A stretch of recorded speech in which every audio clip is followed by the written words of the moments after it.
Welcome to the Learning Pines YouTube. We hope this video helps.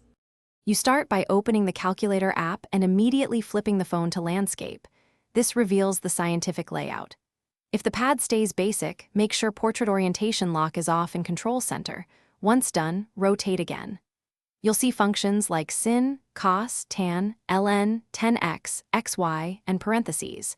Use your finger to tap input and watch the expression bar build. This gives instant feedback, so you can correct order of operations before evaluating.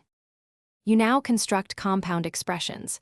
Press parentheses first to group terms, then use xy or 10x for powers. When chaining functions, enter inner values before the outer function, type the number, press sin or ln, then close parentheses. Use the backspace to remove single digits or clear for a full reset. Once done, press equals. If angle results look wrong, check whether you meant degrees or radians, and adjust settings accordingly so trig functions behave as expected. Finish by using memory and precision tips. Store intermediate results with M+, recall them with Mr., and clear memory with MC to avoid stale values. Use +/ to flip signs and % for percentage operations. This keeps multi-step work tidy.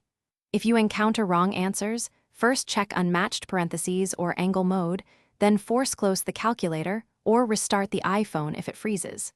Finally, practice common sequences so you internalize the fastest tap order for future calculations.